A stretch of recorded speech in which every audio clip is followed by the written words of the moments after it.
Bonsoir à tous, ravi de vous retrouver pour l'édition de 19h45, le sommet du journal. Flambée des prix des produits de première nécessité, le gouvernement a pris des mesures pour soulager les populations. Sont-elles respectées? Arnaud Adadja a fait un tour dans une boulangerie à Cotonou, son constat dans un instant. La vente des objets d'occasion, un marché en plein essor au Bénin. Acheter les produits d'occasion est aussi bien bénéfique pour l'acheteur que le vendeur. Mais ce genre d'achat est parfois un risque, on en parle. Et puis, certains aliments doivent se retrouver en quantité limitée dans nos assiettes, alors que d'autres plus abondamment et plus régulièrement. Vous entendrez les conseils du nutritionniste dans un instant.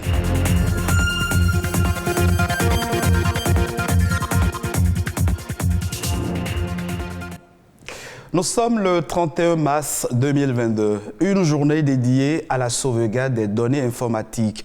En informatique, la sauvegarde est l'opération qui consiste à copier des données sur un support indépendant et sécurisé. La commémoration de cette journée a pour but de mettre en sécurité des informations et de pallier toute éventualité de panne matérielle, d'infection par un logiciel malveillant et de suppression volontaire ou fortuite.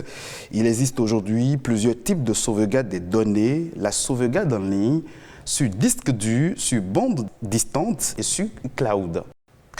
Un autre élément dans cette session d'information, dans les rues de Cotonou, le maintien du prix de la baguette de pain est à 125 francs CFA par le gouvernement, n'est plus respecté par tous les vendeurs. Entre bonne et mauvaise fortune, la décision d'accompagnement du gouvernement fait toujours l'objet de diverses appréciations sur le terrain. C'est un constat fait par notre reporter Arnaud Adadja. Le pain est effectivement vendu à 125 francs à la boulangerie. À ce niveau, pas d'inquiétude. La décision a dissipé les craintes et a soulagé les cœurs. Cette consommatrice de pain s'en félicite. Déjà au début, on était très étonnés sur l'augmentation du pain parce que le pain, c'est notre quotidien. Presque tous les jours, on en consomme. Et on a été très étonnés par rapport à l'augmentation. Donc après, ils ont revu leur décision et c'est vraiment mieux comme ça.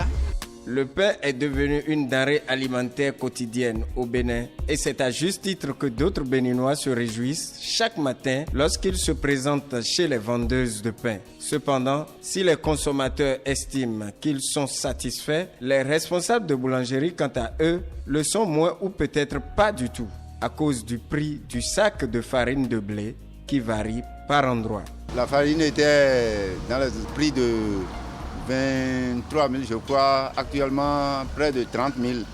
Donc, on n'arrive même pas à trouver la farine.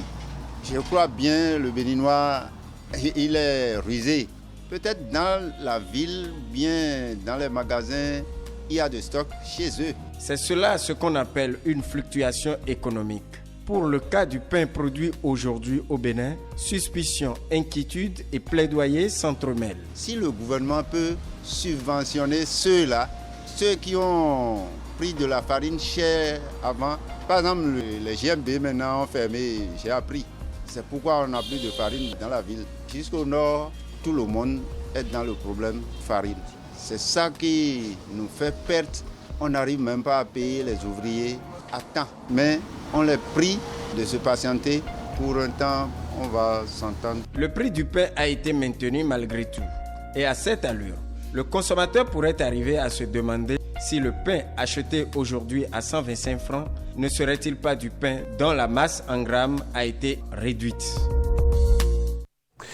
Le marché des biens d'occasion connaît une croissance exponentielle au Bénin. Partout à Cotonou et aux abords des rues, ce commerce se développe à grande échelle. Cette croissance soulève des interrogations quant aux raisons de son développement et aux conséquences possibles pour les consommateurs. Qu'est-ce qui motive certaines personnes à aller vers ces objets et comment s'y prendre en cas de défaillance? Élément de réponse dans ce reportage. On note aujourd'hui dans nos grandes villes la vente d'objets d'occasion. Les usagers de ce vaste marché s'en sortent avec diverses fortunes. Il y a de cela 2 semaines, j'ai payé une moto pour mes soeurs pour qu'elles puissent aller à l'école. Après avoir payé la moto, Le monsieur m'a tout assuré pour dire que c'est clean. Mais plus tard, je me suis retrouvé à dépenser 50 000 et plus dans la moto. Sito Bada Vico garde un mauvais souvenir de cette expérience. D'autres, par contre, estiment que ce n'est pas parce que les produits d'occasion sont déjà utilisés qu'ils perdent de la valeur. Ce sont des trucs résistants, les prix sont à la portée de tout le monde.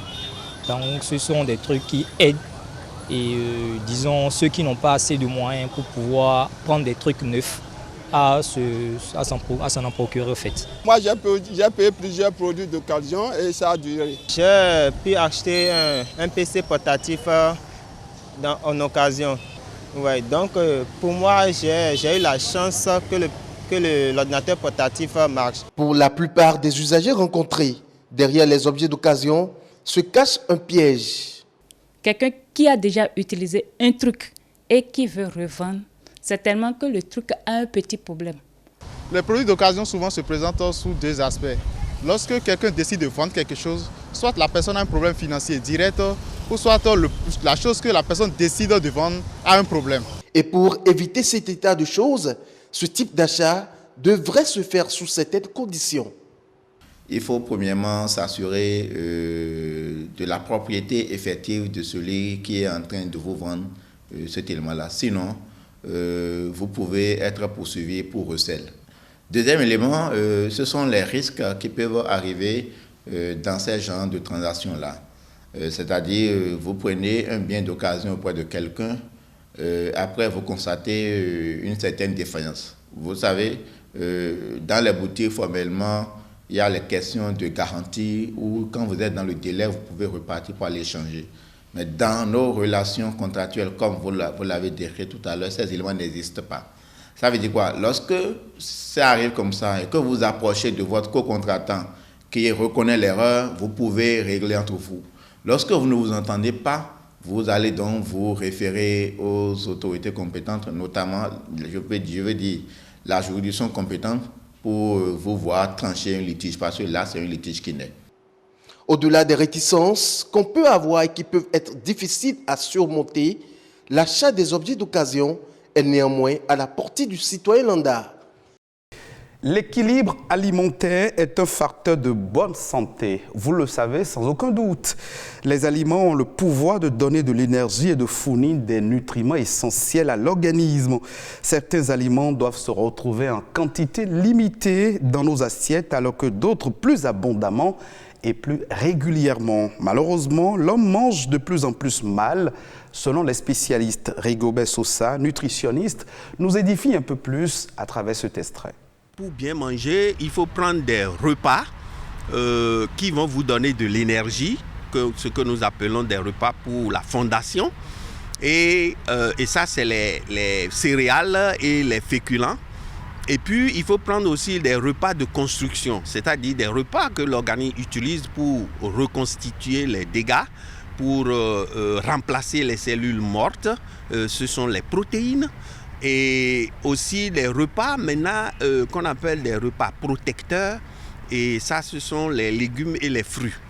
Donc pour bien manger, il faut que vous vous rassurez qu'il y a ces trois catégories de nourriture dans votre plat. Si j'achète du riz et on me donne de fructures là-dessus, plus un œuf, quand je mange comme ça, quand nous faisons une petite analyse, c'est qu'il y a le riz qui va me donner de l'énergie, il y a de l'œuf qui va me donner les protéines, mais c'est tout.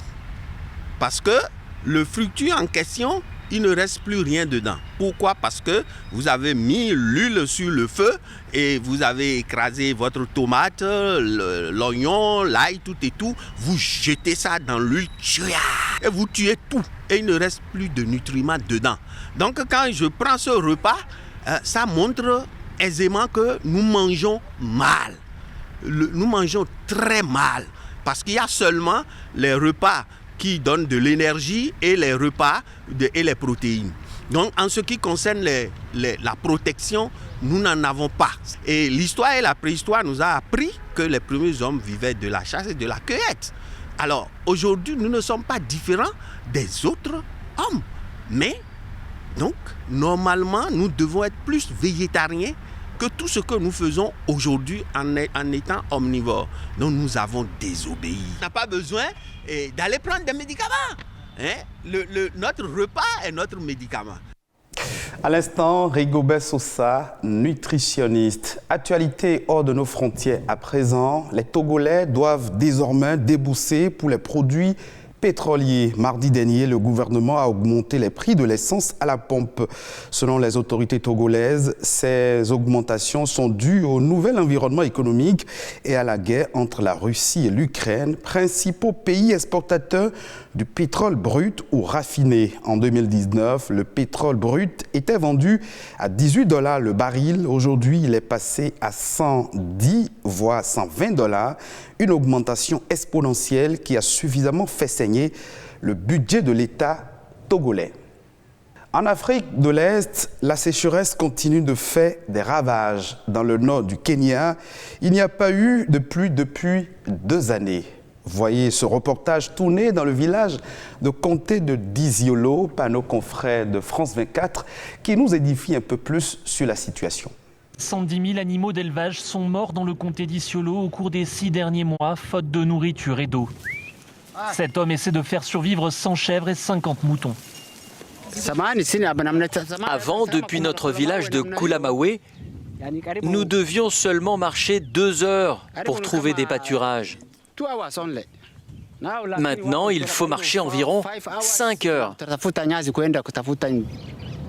Beaucoup ont perdu leurs troupeaux, 120 000 personnes ont besoin d'aide alimentaire dans ce comté.